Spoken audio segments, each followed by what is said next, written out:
Kevin. Last time we were here in Miami talking to you, it ended up being a good fight week for you in the end. So I guess how's fight week been and training camp been preparing for Michael Venom Page here in Miami? It's been pretty good. Can't complain. I like it. Miami's cool.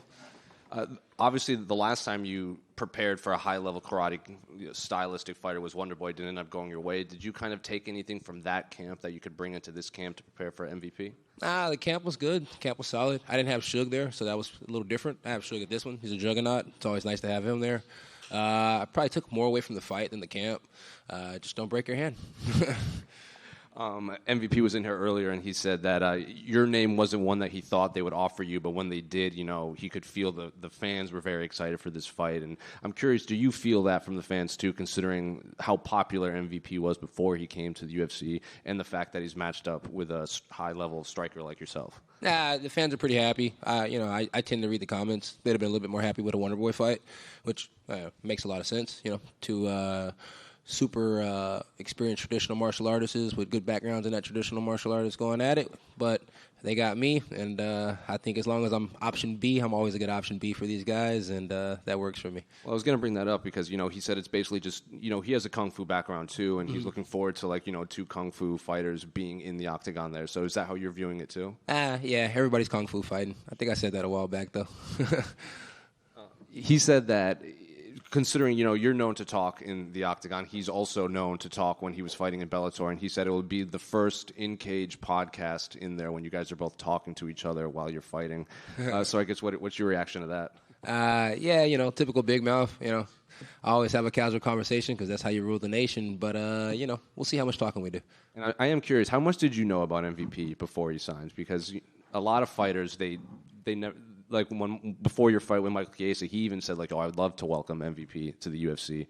Were you a fan of his before he signed? Yeah, I was a fan of his before he signed, But if I'm a fan of somebody, I don't want to welcome anywhere, you know what I mean? It's unless it's to my house, eat some barbecue or something like that. That sounds pretty good. Yeah, I don't know. Yeah. I watched him before. Yeah, I'm a fan of his work. Yeah, and this last one for me. Can I get your thoughts on the main event between Cheeto and Sean? Yeah, it's going to be a really good fight. It's going to be an amazing fight. Cheeto has a really cool coach. Sugar has a really cool coach. Sugar's a really cool guy. Cheeto's a really cool guy. May the best man win. But still a Sugar show. Are you surprised to see him making the jump over to the UFC at 36? Because it's something that he's been talking about for quite a few years, but he is doing it relatively late in his career. Yeah, he's definitely doing it later in his career, but, hey, Wonder Boy was old when I fought him and still an experienced vet with plenty of moves up his sleeve. So, maybe the same's here. We'll find out. And then how much extra motivation is it just to play spoiler to that, supposed big debut? No motivation whatsoever. I've been gone for a while, so just happy to get back in here. And last one, I asked him about this as well, but initially when this fight kind of broke, it was on the board when Dana was interviewed with the Nelk Boys or something on a board. Was that a date that was ever offered to you? Or The original date was way back in January? Yeah. Yeah, that was offered to me. I'm a rather sooner than later guy, and seems like I'm fighting a little bit later than sooner on this one. And I kind of put online one day, it's a free body. It doesn't really move you anywhere in the rankings, doesn't really do anything, doesn't give you a bonus or anything like that. It's just a free body. And if you know me, I kind of like free bodies. Thanks. Kevin, right here to your right.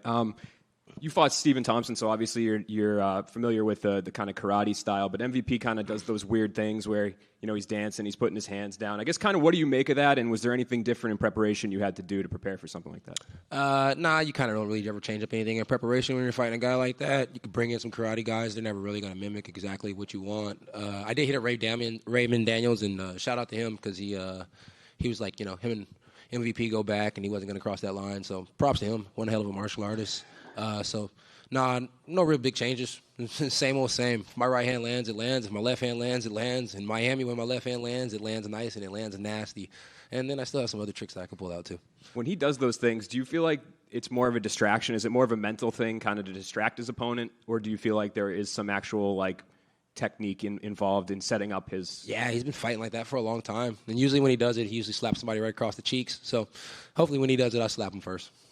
Kevin over here. I don't know if you've made it clear about your stance on the belt, but I am curious. On your Instagram, it says, I'll be king before I'm done. So what are you referring towards in that sentence? You know what? When I wrote that, I was probably selling never mind. Let's switch it. Okay, I'll switch it to a bit of a more fun one. You mentioned Kung Fu fighting. Kung Fu Panda 4 drops while you're here. Are you going to make time for that one? No. I'll probably wait until I get home, watch it with the kids. Awesome. And one last one. Your good friend Jamal Hill, he's headlining UFC 300 Yeah. next pay-per-view. So what was your reaction when you saw that he was going to headline against Alex Pereira? Oh man, yeah. It's, anytime you fight Alex Pereira, I'm like, oh shit. So instantly called him, was like, bro, right off the surgery, that's fucking wild. He's like, yeah. I'm like, man, my kind of guy. Let's go get it. Do your thing, brother. You guys go out there and have fun. So props to Jamal Hill. He's going to go out there and hopefully grab another world title, and I think that'd be fucking amazing because I don't think he got a chance to show you guys what he could really do last time when he grabbed that belt. So it'd be great to see him go on a run. I have one more, but ever since you've made your way into the UFC, you've kind of become a fan favorite in every single place you go to. Every arena, it seems like you get a good roar. So what do you make of that? Is that something you even care about? I mean, the fans appreciate it. Oh, yeah, of course. I definitely care about that. It's better be loved than hated, right? And they say you collect more bees with honey or something like that than vinegar. So, yeah, it's always great to have people to like you, and it's always great to be loved. Nobody wants to be hated and stuff like that. So, yeah, I think it's freaking amazing to be able to go places and to put smiles on faces instead of frowns on faces. So, hopefully Saturday night we put the biggest smile of them all. Kevin, one more right here. Usually when fighters face someone with a big following internationally, their fellow countrymen will kind of, go after the opponent. So I'm curious, has the UK fans been kind to you at all leading into this fight? Because they can be pretty vocal when you're fighting their favorite fighters. Yeah, you know what?